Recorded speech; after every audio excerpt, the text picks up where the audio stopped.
আল্লাহ বলেন, হ্যাঁ ঈমানদার, সাবধান, তোমাদের সম্পদ, তোমাদের সন্তান যেন যাতে করে আল্লাহর জিকির থেকে তোমাদের ভুলে না দেয়। কারণ সন্তান দেওয়ার মালিক আমি আল্লাহ, সম্পদ দেওয়ার মালিক হলাম আমি আল্লাহ। তোমার কাছে আজ সম্পদ আছে, সন্তানের মালিক তুমি, কালকে এমন হতে পারে কোনো একটা আগুনে ফালাইয়া তোমার সন্তানগুলোরে আমি আল্লাহ কেড়ে নিতে পারি। আবার তোমার সব সম্পদ আমি আল্লাহ চাইলে কেড়ে নিতে পারি। কারণ সোনার গায়ের মুসলমান, আমায় বলেন না, সম্পদ তো দুনিয়ার কেউ দেয় না, সন্তান তো দুনিয়ার কেউ দেয় না, একজন দেয়, চিল্লে বলেন তার নাম। 10 বছর হয়ে গেল সন্তান নাই, পাগল, সব ডাক্তারের দ্বারে দ্বারে যায়, আল্লাহ কেন আমার একটা সন্তান দেয় না? এই ডাক্তার, তুমি আমার মেডিসিন দাও, একটা সন্তান আমার লাগবে। সব জায়গায় যে হুজুরের দরবারে দোয়া চায়, সবার কাছ থেকে দোয়া নেয়, আল্লাহ দেয় না। আর একজনের আল্লাহ এত পরিমাণে দেয়, বছরে বছরে একজন করে আল্লাহ ছেলে দেয়, মেয়ে দেয়, সন্তান দিয়া দেয়। আল্লাহ কয়, তুই সন্তান পাইয়া আমি রবেরে ভুইলা যাও না, বরং সন্তানটারে এমন বানায় নেও যাতে করে এই সন্তান তোমার নাজাতের উসিলা হয়ে যায়। সন্তানটারে এমন বানাও যাতে সে হয় তোমার মুক্তির পথ। হাসরের ময়দানে তুমি যদি গুনাহের কারণে জাহান্নামী হও, সন্তান যাতে করে তোমার জাহান্নাম থেকে ফিরাইয়া জান্নাতের পথের প্রতীক বানাইতে পারে। এই যে মাদ্রাসাই তো তার জন্য, যেই মাদ্রাসার মধ্যে পইরাই তো কারি আবু রায়হান হয়, যেই মাদ্রাসা থেকে পইরা বিশ্বজয়ী হাফেজ সালেহ আহমদ তাকরিম হয়, যেই মাদ্রাসা থেকে পইরা হাফেজ নাজমুস সাকিব হয়, এরা তো সিনার মধ্যে কোরআনটারে ঢুকায়। তদ অনুযায়ী যদি আমল করতে পারে, হাসরের ময়দানে এদের আব্বা আম্মা কি পরিমাণে দামি। আল্লাহ পাক বলবে, এই হাফেজ, তুমি তোমার আমলের বিনিময়ে এই মুহূর্তে জান্নাতের মধ্যে যাও। তখন হাফেজে কোরআন দাঁড়ায় যাব। আল্লাহ, আমি যাব না। কেন? কারণ হলো আমি একা কেমনে যাব? জমিনের মধ্যে আমার মা বাবায় আমারে নিজে না খাওয়াইয়া, না খাইয়া মাদ্রাসার মধ্যে আমারে পড়াইলো, আমারে আমার মায়ে খাওয়াইলো, 3টা ডিম সিদ্ধ করলো, একটাও তো মা নিজে খাইলো না, বরং আমারই তো দিয়া দিল। চিন্তা করলো আমার ব্রেন বড় ওপেন হয়ে যাবে, ডিম খাওয়ার পরে আমার ব্রেন খুলবে, দুধ পান করার পরে আমার ব্রেন খুলে যাবে, এই চিন্তা করে মাদ্রাসায় পড়াইলো। আজকে আমি মা বাবা ছাড়া জান্নাতের পথে আগাইতে পারবো না। মদিনার নবীর হাদিস পড়েছি, আমার মা বাবারে আমার সঙ্গে দাও, আমি একা একা কেমনে যাব? আমি আমার মা বাবারে নিয়ে জান্নাতের পথে যাব।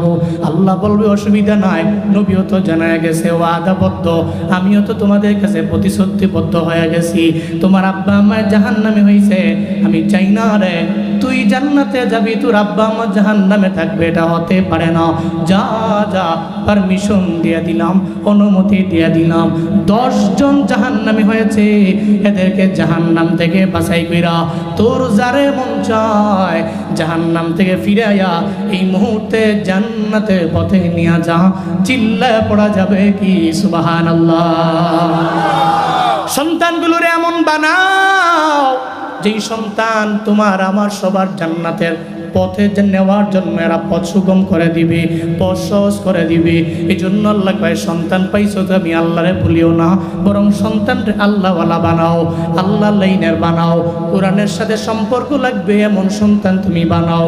কারণ কোরআনের সাথে সম্পর্ক লাগার কারণে দুনিয়াতেও হয় দামি, আবার আখেরাতেও হয় বড় দামি। এই আয়াতুল্লাহ আলী খামিনীর জানাজা তো কালকে অনুষ্ঠিত হবে। 3 কোটি মানুষ নাকি জমায়েত হবে, 90টা দেশের মানুষ ওই জায়গায় যাবে, ওখানে গিয়ে তার জানাজার মধ্যে উপস্থিত হবে। বাংলাদেশের প্রতিনিধিরা যখন গেল, আমি দেখলাম তাকায়া, এরা সব দাঁড়ায় আছে, ওই জায়গার মধ্যেও কোরআনের আওয়াজ। চিল্লা বলেন আছে না নাই? সব জায়গায় কোরআনের আওয়াজ। কারণ জানি রে, বিদায় নিয়ে চলে গেছে আয়াতুল্লাহ আলী খামেনি, তিনি হতো একটা সময়ে মাইক দিয়া সবার সামনে বক্তব্য দিত। চিন্তা করত, সূরাত আন-নসর তো আছে, যেই সূরাত আন-নসরের মধ্যে কথা বলা আছে, ইদা জা নাসরুল্লাহি ওয়াল ফাতহ ওয়া রাআইতান নাস ইয়াদখুলুনা ফি দীনিল্লাহি আফওয়াজা ফাসাব্বিহ বিহামদি রাব্বিকা ওয়াস্তাগফির ইন্নাহু কানা তাওয়াবা। আল্লাহ পাক বলছেন, ইদা জা নাসরুল্লাহি ওয়াল ফাত, আল্লাহর পক্ষ থেকে যখন সাহায্য আসবে, বিজয় যখন চলে আসবে, পয়গম্বর চিন্তা নাই, দেখবেন মানুষগুলা সহব দলে দলে আপনার ধর্মের দিকে চলে আসবে। আয়াতুল্লাহ আলী খামিনী সূরাতুন নসরের অর্থ বুঝা তিলাওয়াত করছে সারা জিন্দেগি লাগায়া, এখন তার লাশ পড়ে আছে ওই জায়গার মধ্যে, সব জায়গায় তিলাওয়াত বাজে।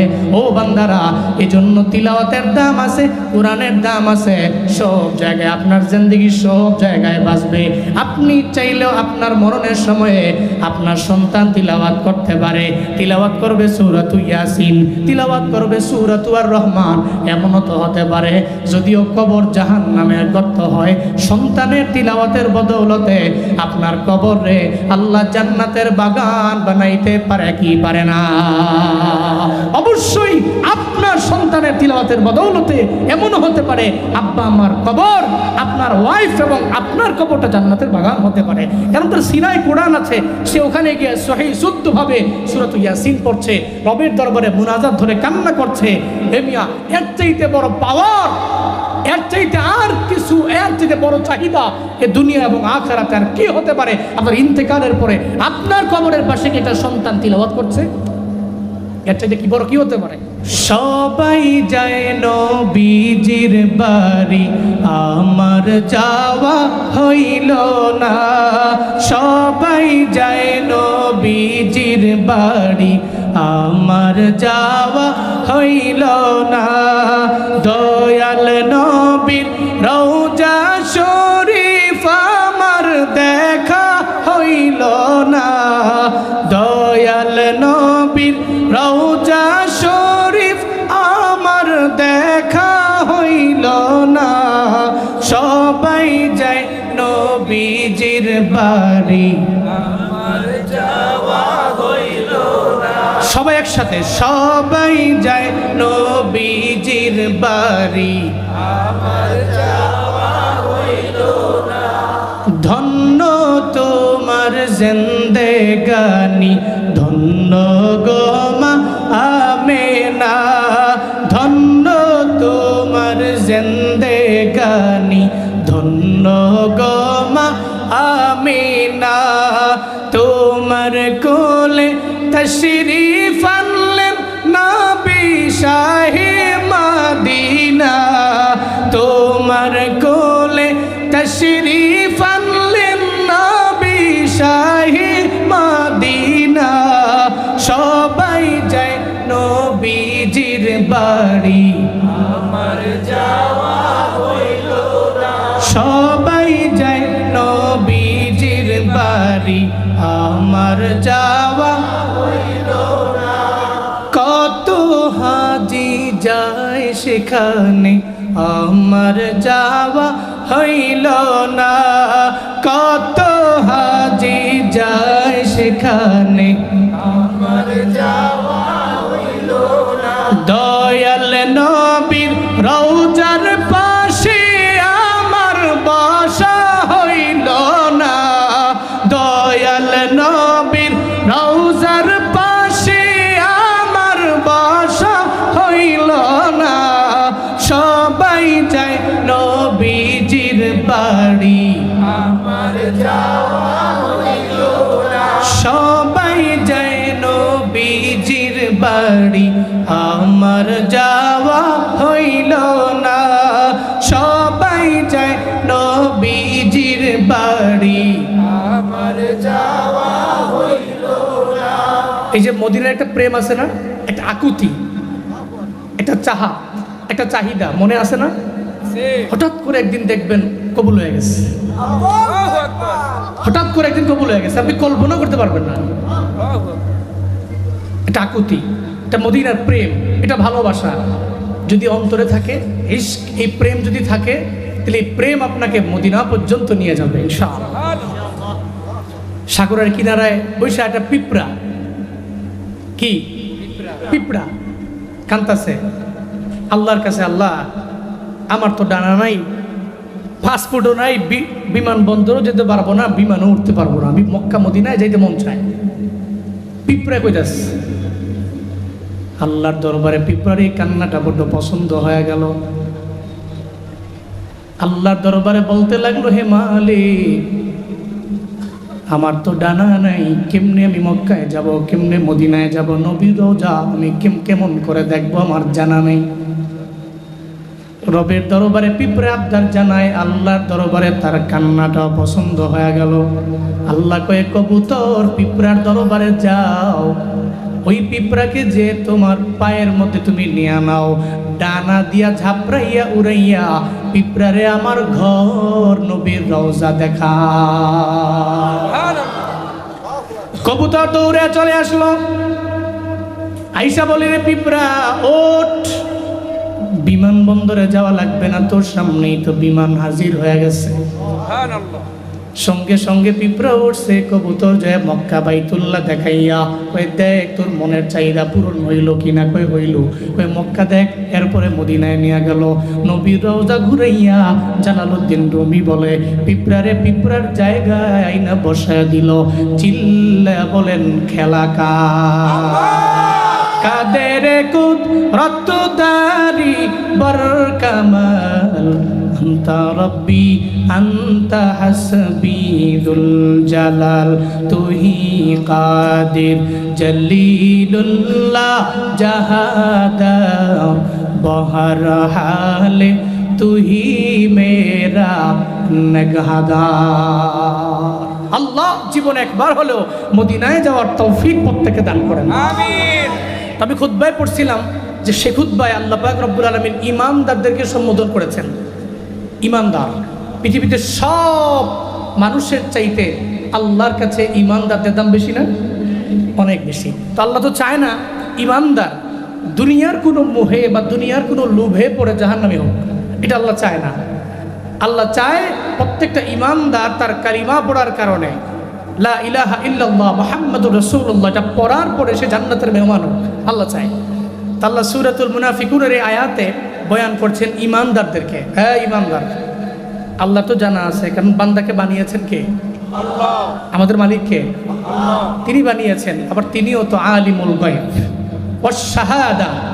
তিনি কে? হুয়ার রহমানুর রহিম। তিনি গায়ব এবং শাহাদার ইলমের আলেম, তিনি রহমান, তিনি রহিম, তিনি জানেন। অন্তর্যামী এবং ফিউচারের খবর উনি রাখেন।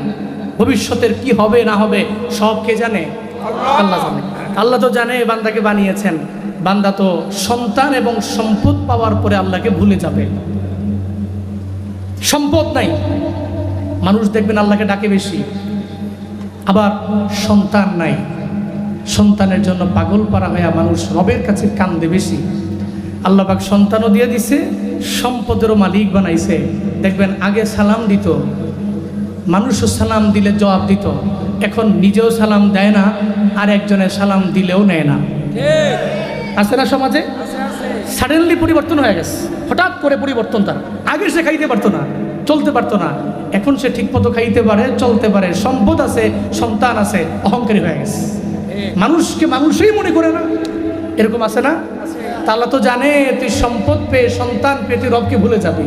এই জন্য আল্লাহ বলেন, ইয়া আইয়ুহাল্লাযীনা আমানু লা তুলহিকুম আমওয়ালুকুম ওয়ালা আওলাদুকুম আন যিকরিল্লাহ ওয়া মান ইয়াফআল যালিকা ফাউলাইকা হুমুল খাসিরুন।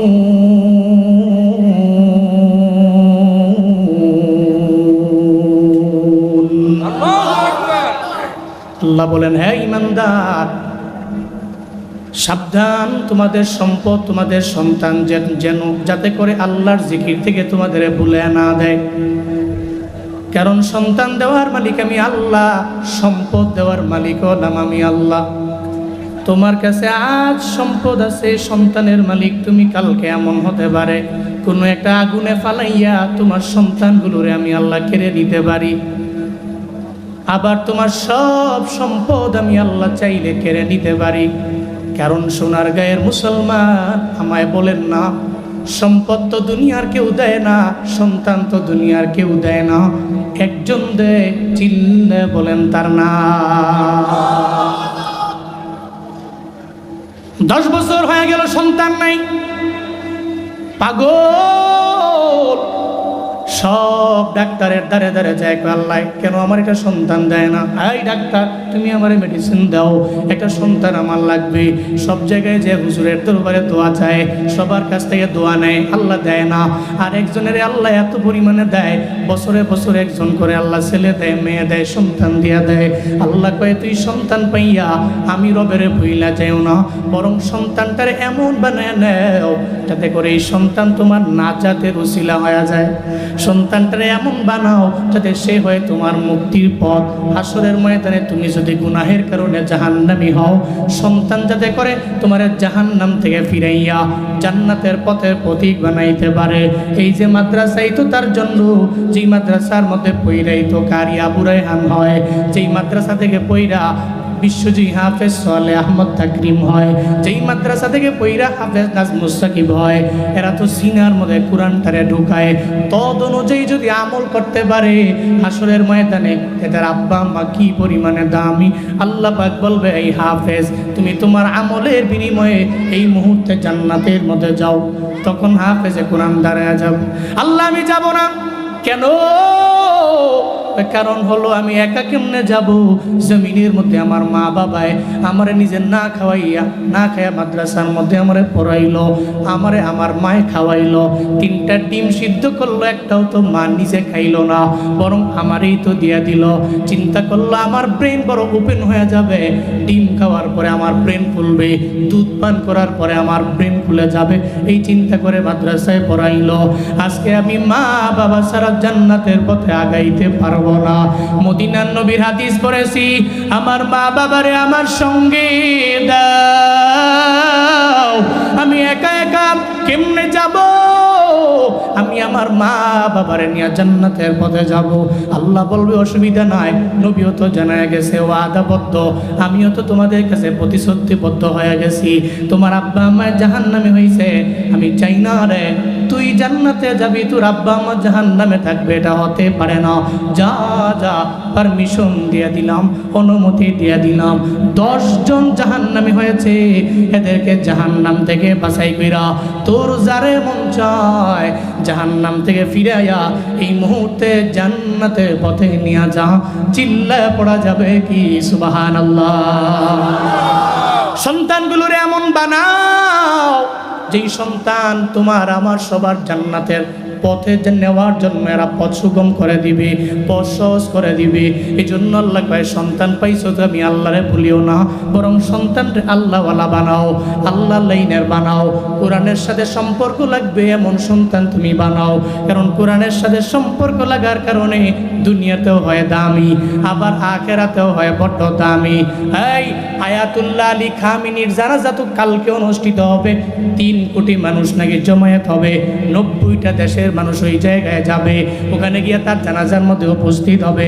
বাংলাদেশের প্রতিনিধিরা যখন গেল, আমি দেখলাম তাকায়া এরা সব দাঁড়ায় আছে, ওই জায়গার মধ্যে কোরআনের আওয়াজ।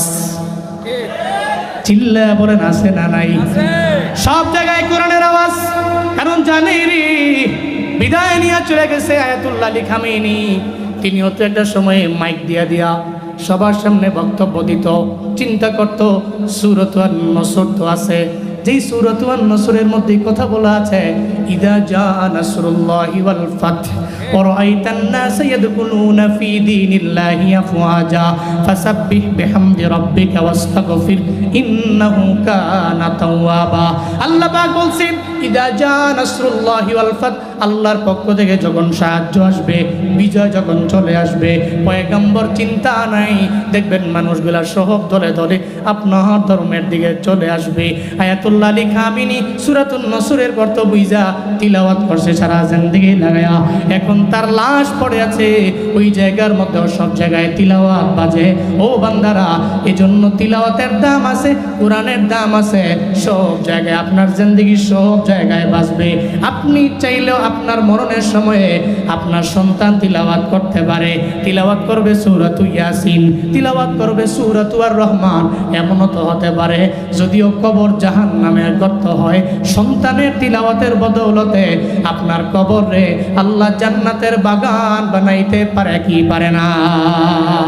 অবশ্যই আপনার সন্তানের তিলাওয়াতের বদৌলতে এমনও হতে পারে আব্বা আমার কবর, আপনার ওয়াইফ এবং আপনার কবরটা জান্নাতের বাগান হতে পারে। কারণ তার সিনায় কোরআন আছে, সে ওখানে গিয়ে সহিহ শুদ্ধভাবে সূরাতু ইয়াসিন পড়ছে, রবের দরবারে মুনাজাত ধরে কান্না করছে। হে মিয়া, এর চাইতে বড় পাওয়ার, এর চাইতে আর কিছু, এর চাইতে বড় চাহিদা এ দুনিয়া এবং আখিরাতে আর কি হতে পারে? আপনার ইন্তেকালের পরে আপনার কবরের পাশে কি একটা সন্তান তিলাওয়াত করছে? এর চাইতে কি বড় কি হতে পারে? হযরত মাওলানা সানাউল্লাহ নূরী রাহমাতুল্লাহ আলাইহি, ওনার নামে মাহফিল কেন? মাওলানা হুজুর, ওনার নামে মাহফিল কেন? এই মানুষগুলো ওনাকে স্মরণ করে কেন? এই মুরব্বীগুলো ওনার নাম শুনলে কান্না করে কেন? কিছু আছে তো, কিছু আছে তো, কিছু দিয়া গেছে তো।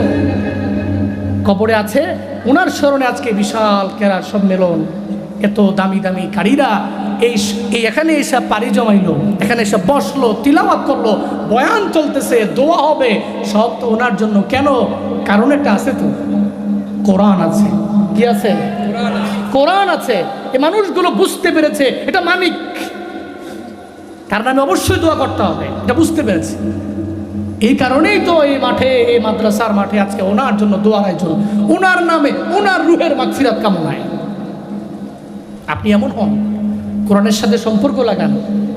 চিন্তা আছে অনেকের, হুজুর আমি তো পারি নাই, আপনি পারেন নাই, ছেলেরে পড়ান, ছেলেরে পারেন নাই, নাতিরে পড়ান, ছেলের ঘরের নাতিরে পড়ানোর জন্য ইন্সপায়ার করেন, এটাও পারেন নাই। আপনার মেয়ের ঘরের নাতি আছে, আপনি মেয়ের জামাইরা ডাকেন, এ বাবা আমি তো পারি নাই, আমি তো পারি নাই, অন্তত পক্ষে তোমার একটা পোলারে মাদ্রাসায় পড়াও, হাফেজ বানাও। আমি তো হাসরের ময়দানে রবের কাঠগড়ায় বলতে পারবো একটা নাতি মাদ্রাসায় পড়ছিল, আমি ইন্সপায়ার করছিলাম, আমি উৎসাহ দিয়েছিলাম, যার কারণে মাদ্রাসায় তারা পড়িয়েছে। এটুকু বলতে পারবেন। এরা হবে আপনার নাজাতের ওসিলা।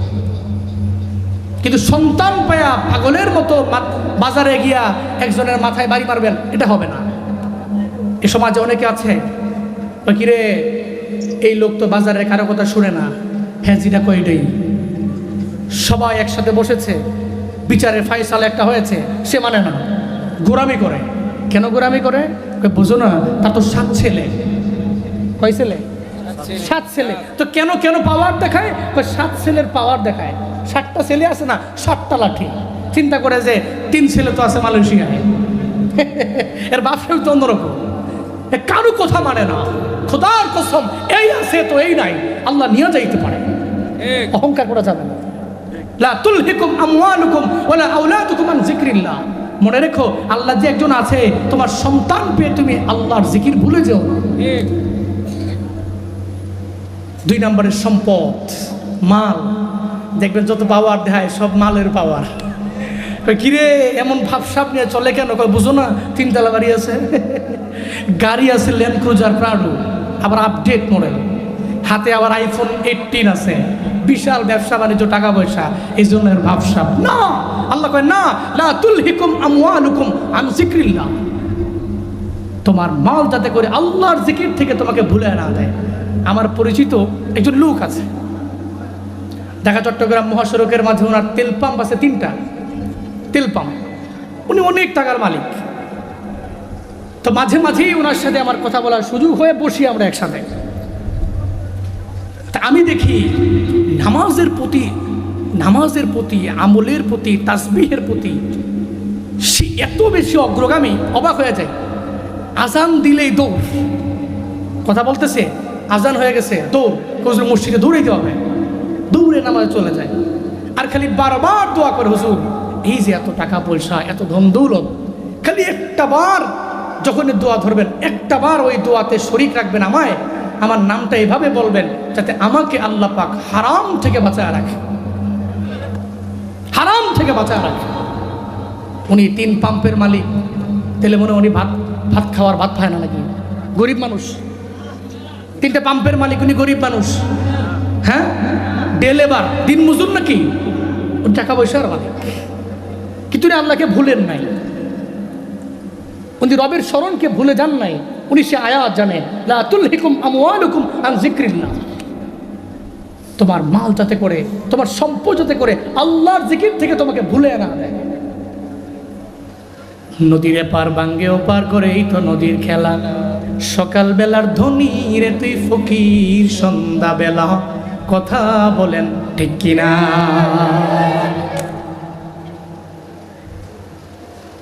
সকালবেলা আমি ধনী, আবার বিকালবেলা আমি গরিব, আমার কাছে এই আছে এই নাই, ধন সম্পদ এই আছে এই নাই, আল্লাহ নিয়ে যাইতে পারে, সব আল্লাহ কেড়ে নিতে পারে। এই জন্য সম্পদ পেয়ে জীবনেও কোনোদিন আমার আল্লাহকে ভুলে যাওয়া যাবে না। আজকে থেকে নিয়ত করে নিব, সন্তানগুলোকে আমি আল্লাহওয়ালা বানাবো, দিনদার বানাবো, এবং সম্পদ যা আছে, মাল আল্লাহ পাক আমাকে যা দিয়া দিল, এগুলো আমি দান করব, খরচ করব এমন লাইনে, যেই লাইনে খরচ করলে আমার নিজের জন্য ফায়দা। কারণ খরচ করলে তো ফায়দা কোন লাইনে, দান করলে ফায়দা। আল্লাহ তো নিজেই ওয়াদাবদ্ধ, ইন্নাল্লাহ আশতারা মিনাল মুমিনিনা আনফুসাহুম ওয়া আমওয়ালাহুম বিআন্না লাহুমুল জান্নাহ। চিল্লা জোরে করে পড়েন আল্লাহু আকবার, আরো জোরে আল্লাহু আকবার। আল্লাহ পাক বলছেন, বান্দারে আমি তোমাকে মাল দিয়েছি এবং জান দিয়েছি, তুমি তোমার মাল পাওয়ার পরে, জান পাওয়ার পরে, তুমি যদি জান এবং মাল আমি রবের রাস্তায় যদি ব্যয় করতে পারো, আমি আল্লাহ তোমার কাছ থেকে ক্রয় করে নিব। ইশতারো, তিনি নিজেই তো ক্রয় করবে। ক্রয় করবে কে? কই আমার আল্লাহ। আল্লাহ পাক ক্রয় করে নিছে জান, আল্লাহ পাক ক্রয় করে নিল মাল। আমি আল্লাহ জানও নিয়ে নিলাম, আবার তোমার মালও নিয়ে নিলাম। বিআন্না লাহুমুল জান্নাহ, এর বিনিময়ে তুমি কি পাইবা? আমি আল্লাহ জানও নিয়ে নিলাম, আবার মালও নিয়ে নিছি, এর বিনিময়ে আমি আল্লাহ তোমাকে জান্নাত দিয়া দিলাম। আতিনা ফিদ দারে দুনিয়া না হাসান, আতিনা ফি দারে উকবা না হাসান, ইয়া গিয়াসাল মুস্তাগীসি নাহদিনা লফদিকার বিল উলুমে ওয়াল গিনা। হর গরিদে নেকো তু তৈয়ার है, झूना मांगे उस्त तू बेजार है। আজকে থেকে নিয়ত করব, আমি আমার সন্তানগুলোকে রবলা বানাবো, আল্লাহওয়ালা বানাবো, কোরআনের লাইনে আমি যাতে অগ্রগামী হয় এমন সন্তান জমিনের মধ্যে আমি রেখে যাব। 2 নম্বরে সম্পদ যা পাবো আল্লাহ রাস্তায় ব্যয় করব। যদি করতে পারি তাহলে আমি সফল কাম, যদি এভাবে আগাইতে পারি আমি সফল কাম, আর যদি আমি না আগাই, আমি যদি এভাবে করতে পারি, এভাবে চলতে পারি, তাহলে আমি সফল কাম। আর যদি আমি না করি, আল্লাহর জিকির থেকে আমি নিজেকে দূরে রাখি, আল্লাহ স্মরণ থেকে নিজেকে দূরে রাখি, ওয়ামাইয়া ফাল জালিক ফাউলাইকা হুমুল খাসিরুন। আল্লাহ বলেন যারা এটা করবে তারা ক্ষতিগ্রস্তদের অন্তর্ভুক্ত হয়ে যাবে। এই সোনারগাঁয়ের আনন্দবাজারের মুসলমানেরা, আমার একটা কথার জবাব দেন না, হবেন কি লাভবান না ক্ষতিগ্রস্ত? কারা কারা লাভবান হবেন? 2 হাত তুইলা মাওলারে দেখা। আল্লাহ প্রত্যেককে তুমি মুফলিহুনদের অন্তর্ভুক্ত বানাও, পড়ে না আমিন। আল্লাহ খাসিরুনদের অন্তর্ভুক্ত আমাদেরকে বানিও না, জুড়ে পড়ে না আমিন। আমরা হাত নামান, মুফলিহুনদের অন্তর্ভুক্ত। তো মুফলিহুন কারা? মুফলিহুন তো ওরা যে ব্যক্তি আল্লাহর প্রতি ঈমান আনলো, الذين يؤمنون بالغيب ويقيمون الصلاة ومما رزقناهم ينفقون। 1 নম্বরে নামাজ, 2 নম্বরে যাকাত দিল, এরপর নামাজ কায়েম করলো, 3 নম্বরে এই ব্যক্তিটা আল্লাহর দেওয়া রিজিক থেকে ব্যয় করলো। والذين يؤمنون بما أنزل إليك وما أنزل من قبلك وبالآخرة هم يوقنون। এই কাজগুলো যারা করলো, উলাইকা আলা হুদাম মির রাব্বিহিম উলাইকা হুমুল মুফলিহুন। আল্লাহ এদের পরিচয় দিয়েছে। এই শোন, মুফলিহ কারা? মুফলিহুনদের অন্তর্ভুক্ত কারা? তারা, এদের পরিচয় হলো এরা ঈমান আনলো, নামাজ পড়লো, যাকাত দিল, দান করলো, এই সমস্ত কাজগুলো ঠিকমতো এরা করতে পারলো। উলাইকা আলা হুদাম মির রাব্বিহিম, আল্লাহর পক্ষ থেকে এদের উপর হিদায়াত আছে। সুবহানাল্লাহ জোরে পড়বেন না? এরা হিদায়াতের উপরে আছে, হুমুল মুফলিহুন, আর তারা এই সফল কামদের অন্তর্ভুক্ত। তাহলে আমরা ক্ষতিগ্রস্তদের অন্তর্ভুক্ত হতে চাই না, আমরা মুফলিহুন তথা সফল কামদের অন্তর্ভুক্ত হতে চাই। সফল কাম হতে হলে আজই আসুন না আমি আমার মালকে আল্লাহ রাস্তায় ব্যয় করি, আমি আমার সন্তানগুলোকে আল্লাহওয়ালা বানাই, 5 ওয়াক্ত নামাজ কায়েম করার চেষ্টা করি, জাকাত ফরজ হলে জাকাত দিই, আল্লাহর দেওয়া মাল থেকে আল্লাহ রাস্তায় ব্যয় করি, ইমানটাকে পরিপূর্ণ মজবুত করি। আল্লাহ আমাদের সবাইকে এই কথাগুলোর উপরে আমল করার তৌফিক দান করেন। সকলে পড়েন আমিন, আরো জোরে পড়েন আমিন, আর একটু আওয়াজ করে চিল্লায় পড়েন আমিন। হুজুর আসবেন, দোয়া দিবেন। লম্বা সময় রায়হান চলে যাইতো, বেচারারা বসে রাখছি, বেচারারও কষ্ট হচ্ছে। আমরা একসাথে এসেছি, আবার একসাথেই দৌড় দিব ইনশাআল্লাহ।